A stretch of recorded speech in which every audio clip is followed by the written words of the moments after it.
인생은 긴장의 연속이라고 합니다. 긴장감을 피할 수가 없습니다. 지금도 여러분 긴장이 어느 정도 있습니다. 그 긴장이 뭐냐면 뭐 이런 거죠.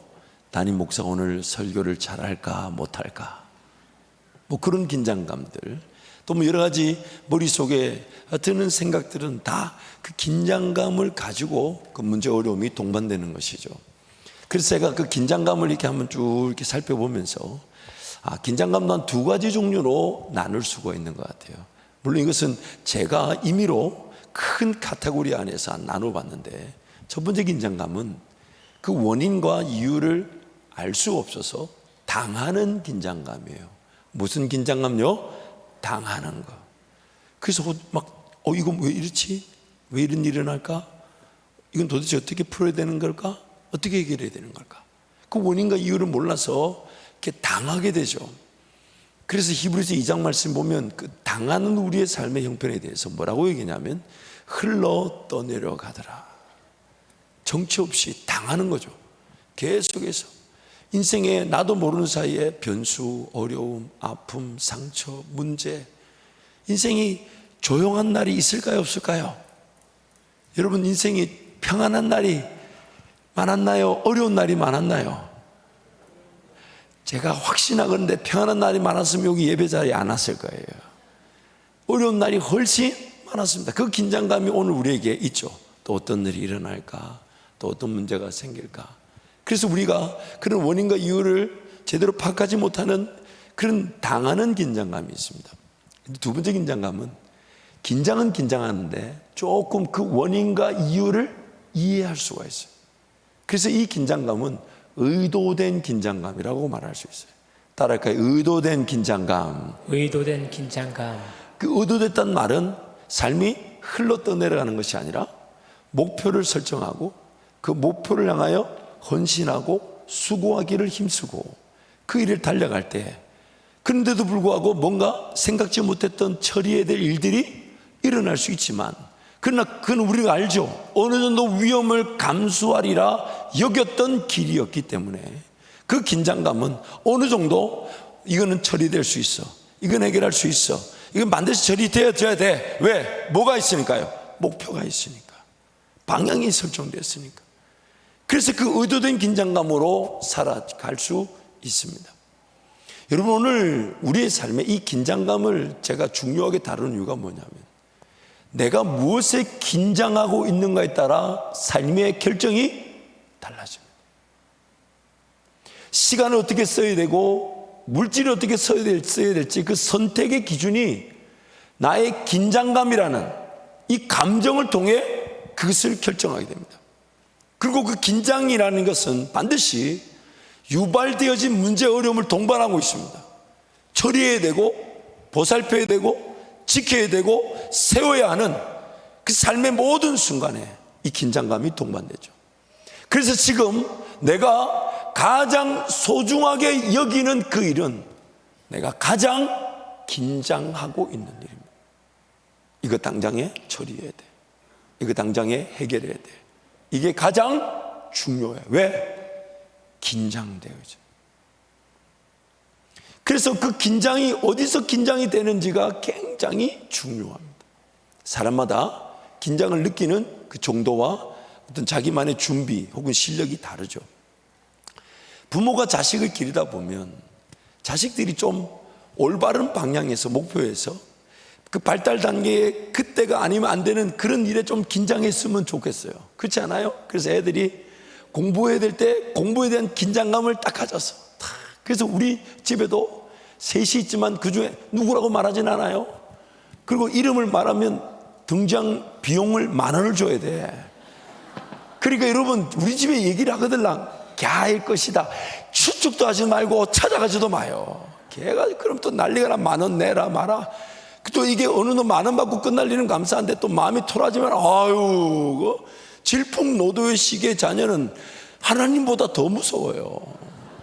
근데 어쨌든 우리 집도 보면 시키지 않았는데 자기 스스로가 아버지를 닮아가지고 공부에 긴장감을 가지는 애가 있고 공부를 좋아하고 그 공부의 긴장감을 이기지 못해 막 초등학교 때도 시험을 잘 치려고 밤에 혼자 공부를 하고 제 어릴 적 모습을 그대로 이렇게 여러분 웃을 때마다 저 마음이 상한다는 거 모르시죠? 그런데 어떤 자녀는 그런 공부에 대해서 굉장히 긴장감이 없어. 관대해요. 어떤 날은 무려 40점이나 올랐대. 무슨 뜻이냐? 도대체 전에 점수는 몇 점이었을까요? 40점이나 오를 게 있는데 그거를 좋아하고 감사하고 그러면서 자기는 이해가 안 된대. 한 문제 틀려서 죽고 싶어하는 언니의 긴장감이 아이고 말을 이러면 안 되는데 이게 비밀이에요. 그런데 또 그 자식 중에는 또 이상한데 자기 혼자의 그 긴장감, 중요도를 느끼고 거기에 시간을, 물질을 쓰는 경우가 많아요. 그게 뭐냐면 다이소를 그렇게 좋아해요. 그래서 모든 긴장이 어디로 가냐? 다이소 신제품 나왔나 안 나왔나. 심지어 그 신제품이 우리 동네에는 있더라 없더라. 그래가지고 엄마가 때가 되면 그 다이소 물건을 그 버리는 것도 일이야. 여러분 요만한 다이소도 다 1,000원짜리예요. 그런데 그 아이의 자녀의 입장에서는 자기 나름대로 그게 신제품에 대한 기대가, 긴장감이 높은 거예요. 그러니까 그거 안 가보면 안 되고 가서 확인해보고 자기가 만져봐야 되고 사야 되는 거죠. 오늘 우리 삶의 모든 문화든 습관이든 유행이든 오락이든 삶의 질서든 돈을 쓰는 거나 시간을 쓰는 거나 이 모든 것이 저와 여러분이 중요하게 여기는 것, 즉 긴장이 유발되는 것에 그 삶이 결정됩니다. 그런데 너무 안타까운 것은 잘못된 것에 긴장을 느껴서 인생을 허비할 수 있다는 겁니다. 누가복음 21장 말씀에 34절 36절인데요 우리 함께 하나님 말씀 선포합니다. 너희는 스스로 조심하라. 그렇지 않으면 방탕함과 술취함과 생활의 염려로 마음이 둔하여지고 뜻밖의 그날의 덫과 같이 너에게 임하리라. 이날은 온 지구상에 거하는 모든 사람에게 임하리라. 이러므로 너희는 장차올 이 모든 일을 능히 피하고 인자 앞에 서도록 항상 기도하며 깨어 있으라 하시니라. 아멘. 자, 말씀을 한번 띄워놔 주세요. 너희는 스스로 뭐하라? 조심하라. 그래서 36절 끝에 항상 기도하며 깨어 있으라. 그렇게 똑같은 말을 반복한 거죠. 그렇지 않으면 방탕해지게 된다. 술 취하게 된다. 생활의 염려로 마음이 둔하여지게 된다. 뜻밖의 짐승을 잡아놓은 덫에 짐승이 걸리는 것처럼 내 인생이 거기에 걸릴 수 있다. 그래서 우리는 하나님 앞에 서게 되는 그날을 위해 오늘을 살아가는데 오늘 내가 하나님 그분의 살아계심, 이 땅에 하나님께서 우리와 함께하고 계심, 언제라도 죽지만 예수 그리스도로 말미암아 천국의 인생, 그리고 남은 내 삶도 나는 내가 살아야 될 삶이지만 전혀 예측할 수 없고 예상할 수 없으나 살아야만 한 삶을 어쩔 수 없이 살 건가, 아니면 삶의 주인이 되고 이 만물을 지신 하나님을 의지해 볼 건가? 어디에 긴장감을 가져야 될까요? 잘못된 것에 긴장을 가져버리면 방탕해진답니다. 방탕함이 디서페이션이라는 단어인데 무절제한 시간과 물질 사용을 말합니다. 어디에 돈을 써야 될지 모르는 거예요. 어디에 시간을 써야 될지 모르는 거예요. 그렇게 삶을 소실시켜버려요. 삶이 소실되어 버려요. 또한 술 취한다 이 단어는 술 그 자체에 취한다는 의미만 얘기하는 것이 아니라 사람이 올바른 것에 긴장하지 않으면 잘못된 것에 도취되고 열광하게 되고 중독한답니다. 그래서 그렇게 삶이 호랑방탕하게 버려지는 거죠. 제 가까운 그 일가 친척 중에 형님 되시는 분이 고등학교 1학년짜리 딸 때문에 너무 옛날에 힘들어 하시는 거예요. 그 왜 힘드냐 그랬더니 아이고 네가 한번 방에 들어가 봐라. 그래서 제가 방에 들어가 보니까 온 벽에 연예인 사진이 다 붙어 있어. 근데 그 연예인 사진이 붙어 있는 것도 제법 질서가 있고 의미가 있더만요. 태어날 때부터 지금까지. 그리고 한쪽 책장에다가 그 연예인 액세서리 같은 거 있잖아요. 그런 거를 세상에 깔아놓고 매일 학교 갈 때 쓰다듬고 갔다 와서 쓰다듬고, 그 고등학교 1학년짜리가 그렇게 사니까 이 아버지가 그걸 마음 같아서 싹 걷어가지고 불태워보고 싶지만, 그랬다가는 또 딸한테 맞아 죽을 판이니까 말도 못하고 끙끙거리는 거예요. 근데 뭐 그때는 그렇게 지났지만 나중에 감사하게도 공부도 하고 이렇게 자기 길 걸어갔어요. 그 제가 재작년에 우연히 한번 이렇게 결혼도 하고 이제 자녀도 놓았어요, 그 조카가. 그래서 그 조카 만나서 그래 아직도 그 연예인 좋아하나 그랬더니, 삼촌 지금 그럴 시간이 어디냐고. 자식 길러야 된다는 긴장감이 연예인을 좋아했던 긴장감을 이겨낸 거예요. 그럴 여유가 없는 거죠. 오늘 우리 삶에 지금 여러분 무엇에 긴장감을 느끼고 계십니까? 뭐에 두렵고 떨리십니까? 한번 자세히 들여다보세요. 그리고 그것이 혹시 이런 건 아닌가요? 하나님께 맡겨놓으면 하나님이 해결해 주실 일인데 하나님 믿지 못해서 내가 해결하려고 몸부림치다 보니까, 방금 읽었던 누가복음 말씀에 방탕함과 술 취함, 그리고 그것보다 우리를 더 허무하고 허랑방탕하게 만드는 게 생활의 염려입니다. 이 생활의 염려라는 단어를 원어로 자세히 들여다보면 어떤 뜻이 있냐면, 동물의 본능적 욕구에만 충실하는 겁니다. 너 인생은 뭐니? 너는 지금 무엇을 위해 살아가고 있니? 인생의 목적이 뭐니? 목표가 뭐니? 방향을 논할 때 그 자체에 관심을 두지 않고, 지금 내가 먹어야 돼, 마셔야 돼, 입어야 돼, 심지어 자녀도 돌봐야 돼. 물론 여러분, 오늘 우리의 삶이 먹는 것도 마시는 거 입는 것도 하나님이 은혜로 함께 해 주시는 것이고, 우리에게 주신 자녀들 길러내는 것도 자녀를 주신 분이 하나님이시니 그 자녀도 마땅히 길러내어줘야 되지만, 내 인생의 목표는 아닙니다. 내 인생의 이유는 아니에요. 마땅히 하나님이 주신 내 몸이든 내 삶이든 내 자녀들이든 다 하나님이 주신 거잖아요. 그럼 하나님께서 그것이 돌봐지게 하십니다. 그러면서 우리에게 뭐라고 제안하십니까? 너희는 먼저 그 나라와 그 의를 보며 긴장하고 나머지 모든 것들은 하나님이 더하여 주실 것인데, 먼저 그 나라와 그 의를 보는 긴장감이 없이 먹고 마시고 있는 그 생활의 염려에만 긴장하고 있다면,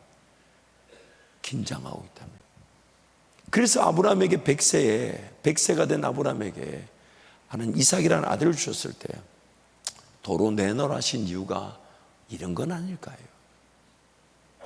하나님이 하시면 하시는 건데, 하나님보다 하나님이 주신 은혜들을 붙잡고 하나님 나라를 볼 줄 모르는 우리의 잘못된 긴장의 상태들.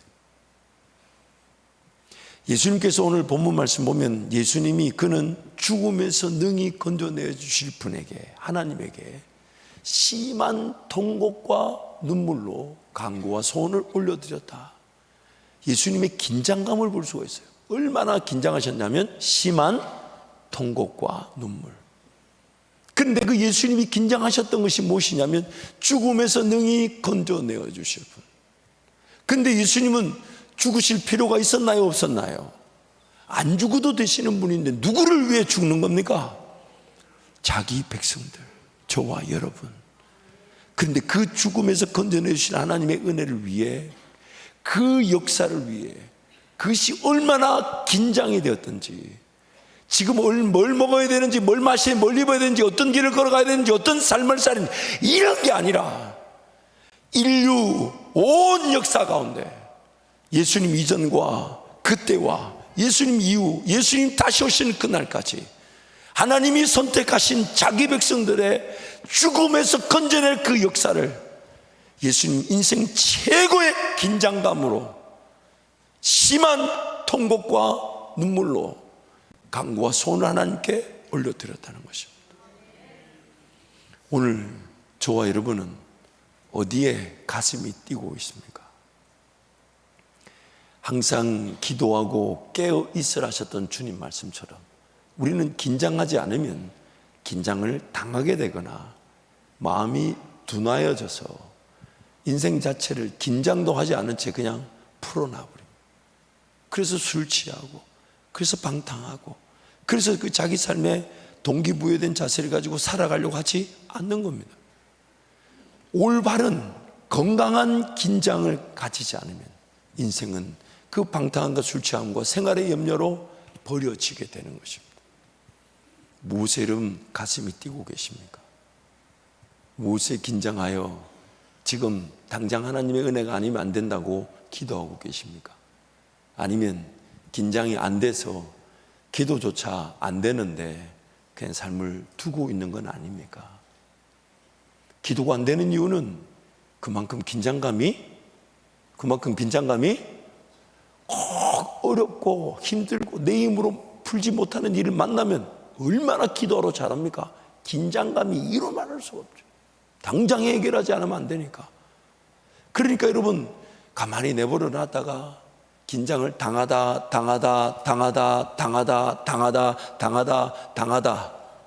어쩔 수 없이 이제 더 이상 긴장을 당하기가 무게가 무거워서 기도하러 올 것인가? 아니면 내가 보아야 될 것, 내 인생의 목적, 지금 하나님 나를 통해 영광을 받으실 일, 하나님 나에게 보여주실 그 나라, 먼저 그 나라와 그 일을 구하라고 하신 그 하나님의 인도하심, 그것을 보기 위해 항상 기도하며 깨어 있을 것인가? 이것이 신앙의 둘 중에 하나입니다. 그래서 주님이 제안하신 거 따라할까요? 항상 기도하고 깨어 있으라. 항상 기도하고 깨어 있으라. 그래서 기도 그 자체가 목표가 되면 됩니다. 기도가 안 될 때마다 내가 지금 어디에 정신이 팔려져 있을까? 아니면 어디에 내가 긴장을 잘못하고 있을까? 아니면 긴장도 안 하고 살려고 하는 건 아닐까? 기도가 안 된다는 그 자체가 두려움의 긴장의 기준이 된다면 주님이 때때에 필요할 때 하라는 게 아니라 항상 기도하라 하셨으니까, 항상 기도하라 하셨으니까 나에게 하나님 그 긴장할 수밖에 없는 하나님 나라를 보여주십시오. 그리고 그 하나님 나라를 보게 될 때 하나님께서 꿈이 되어주시고, 그래서 난 그저 기도한 것뿐인데 하나님이 내 삶에 인도자가 되신다고 안정감을 주시고 평안함을 주실 뿐 아니라 하나님의 꿈을 보여주시고 비전을 보여주시고 그 길이 계획되어지게 하시고 그 길을 걸어갈 힘을 주시고, 그래서 도전했더니 발걸음을 내딛었더니 떨릴까요? 안 떨릴까요? 정말 하나님, 나는 이런 일을 계획할 줄 몰랐고 이런 일을 꿈꿀 줄 몰랐는데 기도만 하면 하나님이 꿈을 꾸게 하시고 계획하게 하시니, 그래서 한 걸음을 빵 내미는 순간 이 이전의 한 걸음보 이 앞에 한 걸음 어디 쪽이 더 떨릴까요? 아하, 지금 제가 뭐가 전달이 틀려. 다시요. 오늘 여기서 이러고 살고 있는데 하나님이 야 이런 거 한번 해볼래? 근데 하나님이 내 실력으로 감당이 안 될 것 같아요. 내가 도울게. 진짜요? 그래. 그럼 저 발 뗍니다. 뛰라. 진짜요? 그래. 할까요? 하라니까. 그래가지고 그 발걸음 한 걸음 딱 뗐는데 그 일을 시도했어요. 일을 선포하고 선언해버리고 도전했어요. 그러면 가기 전보다 발걸음 뗐을 때 더 떨릴까요? 안 떨릴까요? 시선은 더욱 주님 바라보게 됩니다. 더욱 주님 바라보게 됩니다. 더욱 주님 아니면 안 되는 길에서 주님 의지하게 되는 것입니다. 그래서 빌립보서 말씀 뭐라고 합니까? 너희 구원을 두렵고 떨림으로 이루라. 두렵고 떨림으로 이루라. 그래서 항상 그 믿음의 길이 어딜까? 그래서 오직 의인은 믿음으로 말미암아 살리라. 내 능력으로 사는 것이 아니라 하나님 그분이 능력을 주시는데 그 길은 보이지 않아요. 가늠하지 할 수 없어요. 그러나 한계가 없기 무궁무진함. 그래서 믿음의 세계라고 하는 거예요. 그 믿음의 세계, 믿음의 능력을 보려면 발걸음을 떼야 되는데, 순종해야 되는데, 시도해야 되는데, 걸어가 봐야 하는데 그것이 어디서부터 오냐 말이에요. 그래서 그것이 내가 지금 하나님 나라를 보고자 하고 하나님 나라를 보았을 때 그 긴장감, 그러나 보이지 않을 때 그 긴장감으로 기도할 줄 알고 하나님께 매달릴 줄 아는 것, 그것이 오늘 우리의 삶을 결정짓는 것입니다. 여러분 보실 때 저는 온실 속의 화초처럼 보여요? 아니면 광야의 야생마처럼 보여요?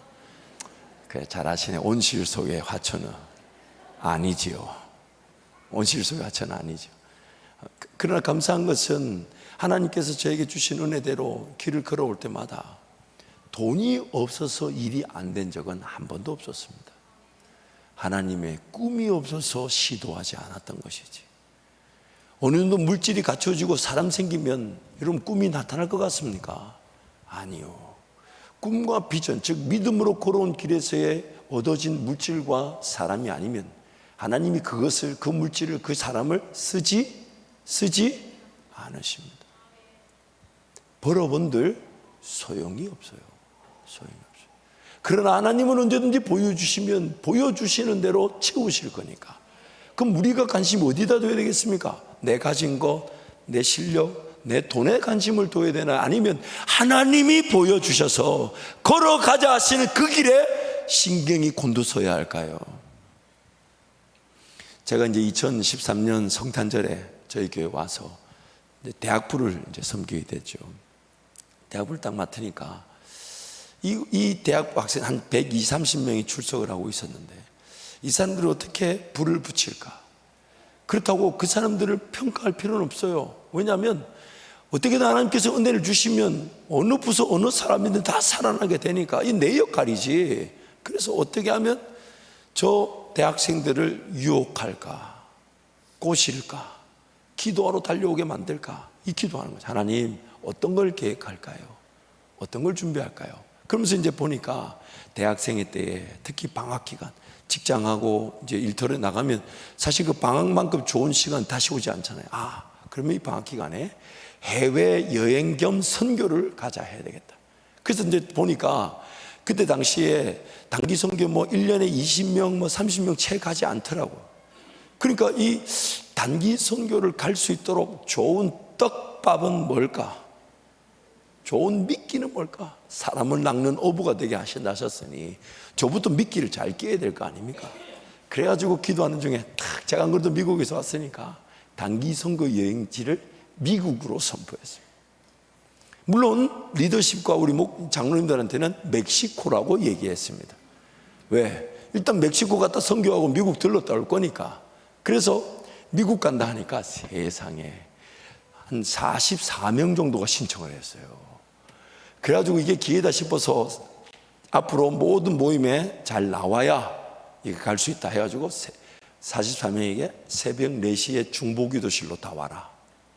그래서 새벽 4시에 중보기도실 오면 거기서 1시간 동안 기도하고 말씀 읽고 5시에 새벽기도 드리고 하루를 시작해라.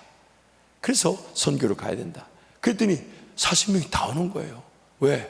미국 못 갈까 봐. 미국 못 갈까 봐 다 오는 거야. 그러다가 이제 어떤 비용이 있고 이러다가 이제 떨어져 나가고 해서 저까지 포함해서 33명이 가게 된 것이죠. 33명이 미국 간다고 확정되고 나니까 영적인 분위기가 있잖아요. 왜? 선교를 준비해야 되죠. 기도해야 되죠. 일은 이미 시작됐잖아요. 그래가지고 기도하기 시작하니까 갑자기 그 선교에 대한 기대치가 높아지면서 미국 신청을 못했던 지체 중에 몇 명이 목사님 우리는 일본 가고 싶다는 거예요. 그래서 내가 잘 못 도와주지만 가고 싶으면 준비해라. 그래서 했는데 결론적으로 미국은 33명이 갔고 일본은 27명이 갔습니다. 60명이 간 거예요. 120명, 130명 출석하는데 절반이 단기 선교로 간 거죠. 그리고 단기 선교 사역을 선포하면 좋아요. 딴 거 할 거 없어. 왜? 가기 전에 선교 준비하고 기도하고 2달, 3달 모임을 가져야 되니 딴 거 할 필요가 없어요. 방학마다 선교 가면 되겠더라고요. 그래서 이제 한번 그렇게 갔다 오니까 좀 더 도전해야 되겠다. 그래서 선포했어요. 2015년 이제 2014년 12월과 2015년 1월 요 겨울방학 때 최소 100명 이상 단기 선교 보낸다. 그래서 6개 나라를 정했어요. 그리고 각 팀장들을 세웠어요. 그리고 금식시키고 기도시키고 해가지고 하나님 은혜로 그 6개 나라에 120명이 선교로 갔어요. 그래서 그 선교를 이렇게 쭉 보내면서 얼마나 감사합니까? 그렇죠? 그러고 있는데 수련회를 또 준비한다는 거예요. 그래서 수련회를 준비한다고 보니까 수련회 사람들이 대학생들이 잘 참석을 안 해가지고 그 120명, 130명 출석하는데 뭐 8, 90명을 목표로 세워두기도 하고, 또 날짜를 금요일 저녁에 갔다가 주일날 아침 일찍 돌아오는 걸로 계획을 하더라고. 왜냐면 최대한 많은 사람들이 가야 되니까 거의 무박 3일이야. 그래서 제가 그걸 보면서 치아라, 참고로 치아라는 그 계획을 포기해라 이 말이에요. 어감이 말이 긴 것보다 짧게 경상도 사투리 하나 배우는 거지. 그거 치아라, 대도 안 한다 그거. 아니 그냥 갈 거면 가는 사람이라도 은혜 받고 와야 되지. 한 명이나 더 데리고 간다고 금요일날 밤에 부랴부랴 갔다가 보따리 풀어가지고 토요일 하루 종일 뭘 하고 주일날 아침에 또 예배 드리러 오고, 치아라 그거 안 된다. 그리고 제가 기도하면서 선포했어요. 갈 사람들한테 더 큰 은혜가 주어져야 되니까 월요일부터 금요일까지 4박 5일 간다. 들을 끼는 자는 듣고 하나님이 보내주신 자는 다 가서 은혜 받고, 은혜 받은 그 사람이 돌아와서 변화시키는 거지. 이게 무엇이 4박 5일 간다 그랬더니 재정이 또 모자란다. 그 보니까 리조트 뭐 펜션 그동안 좋은 데서 잠을 잤어. 보니까 그거 치아라 치우고, 우리는 이번에 통영에 시골 교회 간다. 교회 가서 바닥에 돗자리 깔고 잔다. 그래서 선포를 했어요. 그래서 신청을 받았더니 그래도 한 80명 이렇게 90명 가까이 신청을 했어요. 그런데 준비하면 할수록 인원이 점점 늘어나. 그래서 제가 걱정이 되는 거예요. 그 시골 교회가 작은데. 그래 가가지고 의자를 다 뒤로 밀고 여학생들 한 10명 누워봐라 그랬어요. 누워보니까 아이가 이 본당에 다 누워봐야 여학생밖에 못 눕겠어. 그래서 이제 그리고 또 이 샤워 시설을 준비해야 되는 거예요. 샤워 시설 없으니까 제가 그 교회 옥상에다가 나무로 왁구를 짜고 천막을 딱 이렇게 해가지고 샤워 시설을 만들어 놨어. 그래가지고 그 물을 이렇게 물줄기를 연결했더니 문제가 호수 하나에 사각꼭지 4개를 달아놓으니까 이 물줄기가 셀까요 약할까요? 그래도 쫄쫄쫄 나오면 됐다. 됐다. 쫄쫄쫄 나오면 쫄쫄쫄 하면 되지. 이런 것도 다 경험이야. 근데 다 참 문제가 그날 밤에 이 수련회 기간 동안 바람이 불어가지고 이게 넘어갔는데 그 부랴부랴 올라갔더니 여학생 몇 명이 그 샤워 중에 넘어간 거예요. 그래가지고 제가 아니 너희들은 덮을 게 없어 왜 천막을 덮고 있냐.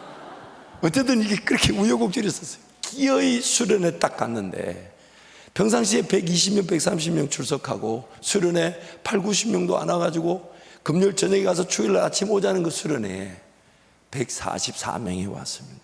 144명 120, 30명 출석하는 예배에 수련회 144명이 왔다니까. 그래가지고 밑에 본당에는 여학생들이 끼어자고, 남자들은 잘 데가 없어서 위에 식당을 다 치우고 바닥에 또 그 은 돗자리 같은 거 깔고, 심지어 배식대 위에 자가지고 배식대가 찌그러져가지고, 그 목사님은 지금도 무슨 어려움이 있으면 배식대 찌그러진 사진과 함께 꼭 저한테 연락을 해요. 그 배식대를 바꿔줘야 돼 그거. 그리고 그 기간에 다른 프로그램 다 치아라, 전도만 하면 된다. 그래서 낮에 전도하고 저녁에 집회하고 그렇게 이제 하다가 또 우리 장로님들이 이제 대학부 수련회 격려차 오신다는 거예요. 그래서 아침에 기도하는데 비가 막 오는 거야. 근데 너무 또 그게 감사한 거야. 그림이 그려지잖아요. 우리 청년들이 수련회 와가지고 그 교회에 전도해주고 있는데 비가 와서 비를 맞고 전도하면 격려하러 오신 분들의 격려금이 더 올라갈 것 같은 거야. 너무 행복하고, 나는 그게 뭐 젊은 사람들 비 뭐 몇 방울 맞는다고 그게 죽나요? 그래서 오늘 절대 그늘에 들어가지 말고 특히 몇 시부터 몇 시까지는 길바닥에 뛰어다녀라. 그리고 비 맞은 거 닦지 마라. 닦지 마라 소리를 안 했던 것 같습니다. 어쨌든 근데 우리 장로님들 오시니까 진짜 비 맞는데 애들이 막 전도지 나눠주고 비 맞고 그러니까 그날 막 있는 거 다, 지갑 있는 거 다 주고 가시더라고. 그리고 또 4박 5일이니까 시간이 너무 많은 거예요. 월요일 아침에 갔다가 금요 최다 때 맞춰서 왔거든요. 그러니까 수요일 날 하루는 그 앞에 바닷가에 바치선이라 그러죠. 거기에 이제 제트스키, 땅콩보트, 바나나보트 뭐 이런 거 한 5가지가 있더라고. 제가 그걸 다 빌려버렸어. 하루 그냥 다 계약해 빌려버리고 우리 150명 쪼로로 가지고 너무 안전한 거예요. 모두 다 구명조끼 다 입고 딱 서가지고 타라 했더니 한 2시간 지나다 자매들 몇 명이 오더니 목사님 엉덩이 아파서 못하겠어요. 그만 타야 실컷 타라, 실컷 놀아라. 그리고 또 마지막 날도 올라오는 길에 내과에 갔어요. 내과에 가지고 수박 펼쳐놓고 실컷 놀아라. 그래가지고 시간을 딱 금요 철야 9시에 도착하도록 만들었어요. 그리고 9시 딱 도착하자마자 9시 절고 한 20분 전에 도착해서 김밥 나눠주고 김밥 먹고 그 150명을 그대로 저 끝에 앉혔잖아요. 근데 정말 그때 우리 원로 목사님, 담임 목사님 금요일 설교하시는데 너무 미안한 게 150명 한 명도 안 빼고 다 졸았어요. 와, 뒤에서 보는데 고기가 다 이래가지고 야. 그런데 여러분, 그렇게 하나님께서 은혜 가운데 인도하셨어요. 그러면서 제가 단기 선교도 준비하는데 110명씩 120명씩 단기 선교를 가니까 너무 귀한 일이잖아요. 근데 제 눈에 누가 보였냐면 단기 선교를 못 가는 학생들이 보였어요. 저 친구들을 어떻게 하면 데리고 갈 수 있을까? 가는 친구들이야 가니까 감사하죠. 그러면 못 가는 친구들 어떻게 하면 갈 수 있을까? 그래서 기도하면서 딱 도전했어요. 이번 수련회는 단기 선교를 겸하는데 필리핀에 산다. 그리고 비용은 10만 원이다. 나라가 어디라고요? 필리핀. 비용이 얼마라고요? 10만 원. 그래서 선포하니까 난리가 났어요. 근데 나중에 보니까 제가 잘못 가격을 책정해 가지고 왕복으로 가격을 봐야 되는데 편도로 가격을 보고 한 20만 원이면 한 10몇만 원이면 갔다 오고 한 10몇만 한 20만 원이면 먹고 자고 되겠더라고. 그래서 10만 원하고 10만 원 이제 후원을 받을 셈인데 나중에 보니까 1인당 40만 원이 드는 거예요. 그러니까 10만 원 예비 받으면 얼마가 필요한 겁니까? 근데 그때 110명이 갔어요. 수련회에 110명이 갔다니까. 단기 선교 필리핀에 수련회 겸. 그러니까 110명이 가니까 10만 원짜리가 110명이니까 얼마가 필요한 겁니까? 3천만 원. 그래가지고 리더들 불러가지고 딴 기도하지 말고 딱 한 가지만 기도해라. 3,300만 원. 딴 기도하지 마라. 지금 딴 기도. 그리고 부장 집사님 불러서 모든 재정을 쓸데없는 뭐 간식비 뭐 선물 다 줄여. 사치다 사치. 지금 빚 내야 될 파인데. 그래가지고 일단 크레딧 카드로 비행기는 다 끊어놓고 준비했죠. 그러고 있는데 저희 아버님 예전에 목회했던 곳에서 연락이 왔어요. 저희 어머니를 통해 연락이 와서 하는 말이 여기에 수박 농사를 지으신 분이 있는데 너무 안타깝게도 먹을 수는 있는데 팔 수는 없는 수박이 있다는 거예요. 그러니까 그 꼭지가 붙어있는 꼭지가 말라버린 거예요. 그러니까 수박은 먹을 수 있는데 팔 수, 제가 정말 하나님 은혜인 줄 알고 우리 탑차 1톤 트럭하고 봉고차 1톤 트럭 2대를 끌고 가가지고 그걸 2차를 꽉 실었어. 딸 때 부탁했어요. 마른 꼭지가 절대 보여서는 안 된다. 마른 꼭지가 보이면 안 된다. 깨끗하게 잘라라. 그리고 딱 싣고 와서 다 여러분이 사 드셨어요. 네. 여러분이 다 사 드셨어요. 소화가 다 잘 됐어요 이미. 근데 그걸 또 제가 1톤 차라는 거를 깜빡하고 이 1톤 이상 씹으면 차가 힘들어지잖아요. 그래서 이제 출발하고 하는데 제가 뒤에서 뒷차를 타고 앞차를 보는데 타이어가 밑에 거의 바닥에 붙었어. 그래가지고 이제 와서 수박을 포기할 수는 없고 전화해서 80km 이상 달리지 마라. 조심. 그래서 2시간 반 거리를 4시간 만에 왔어. 그리고 앞에 펼쳐놓고 그 수박을 펼쳐놓을 때도 성도들이 빠져나갈 구멍이 없이 펼쳐놔라. 반드시 수박을 지나가게 만들고 수박의 향기가 느껴지게 만들고 지갑을 열 수 있도록 펼쳐놔라. 좁게 만들어라. 1절. 그래가지고 모든 입구에다 다 세워놨어요. 저쪽 구멍, 이쪽 구멍, 저 구멍. 그리고 이쪽은 노비가 넓으니까 이쪽에 유리로 문 잠그고 저쪽으로 가시라. 모두가 수박을 다 지나갈 수 있도록. 감사하게도 그때 하나님 은혜로 수박을 많이 팔아. 그래서 한 1,000만 원인가 벌었어요. 근데 하나님이 그 모든 것들을 귀하게 여겨주셔가지고 재정에 부족함이 없이 그 필리핀에 110명이 가서 하나님 은혜를 누리고 돌아오게 하셨습니다. 여러분, 물론 더 많은 얘기들 우리가 나눌 수 있겠지만 우리가 보지 못한 곳에서 하나님이 일하실 일들이 어마무지합니다. 그리고 그 일들은 믿음의 길을 걸어가야 되는 우리로서는 두렵고 떨릴 수 있습니다.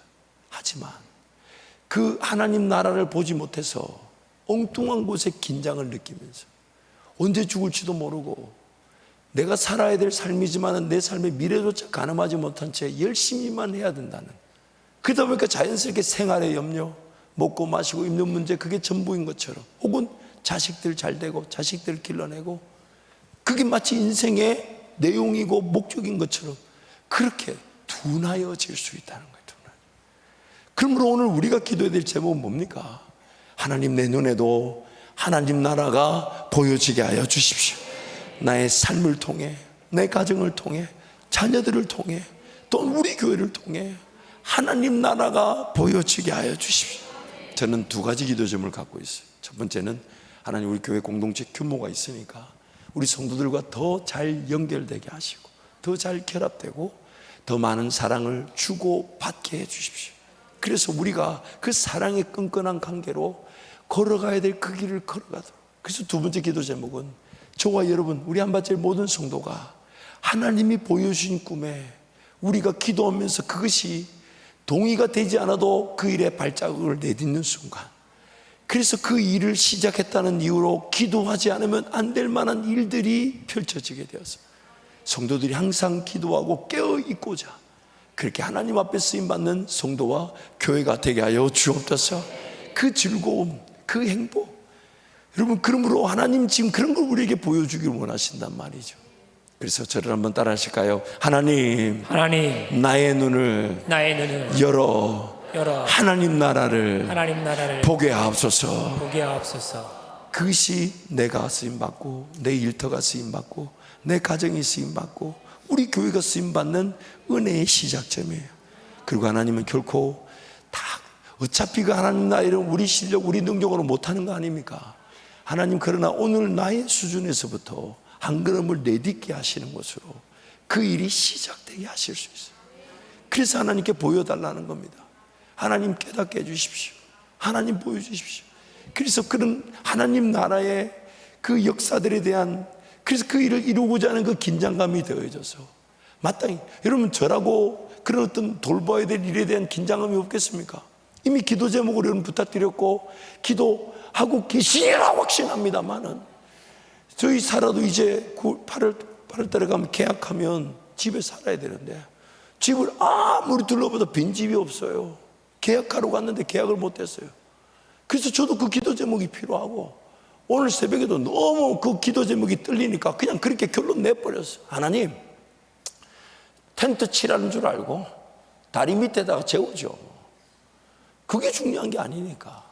근데 그 일이 언제 어떻게 어떤 방식으로 이루어질지는 하나님께 맡겨놓고, 오늘 나는 뭘 보아야 됩니까? 오늘 나는 뭘 위해 기도할까요? 오늘 나는 어느 길을 걸어갈까요? 오늘 하나님 나를 통해 역사하실 믿음의 역사는 뭡니까?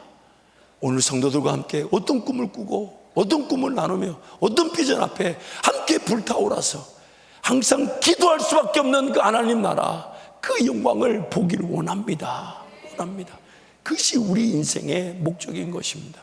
그럼 여러분, 인생의 엉뚱한 것에 긴장하지 마시고 흘러 떠내려가느라 그런 생활의 염려의 마음이 둔하여지지 마시고 하나님 나라를 사모하시기 바랍니다.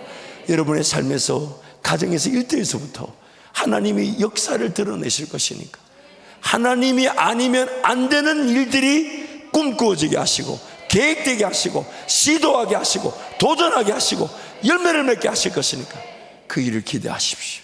그 일을 사모하십시오. 그것이 오늘 우리 삶의 이유가 되고 목적이 될 것입니다. 오늘 함께 동성으로 기도하겠습니다. 기도하실 때, 하나님, 그저 남겨진 삶이 못 먹고 못 마시고 못 입는다 벌벌 떨지 않게 하여 주시고, 하나님 나라와 그 일을 보게 하여 주시고 그 위에 살아감으로 나머지 모든 것들은 나에게 더하여 주시는 그 하나님을 보게 하여 주옵소서. 주님, 세 번 짝 함께 기도합니다. 주여!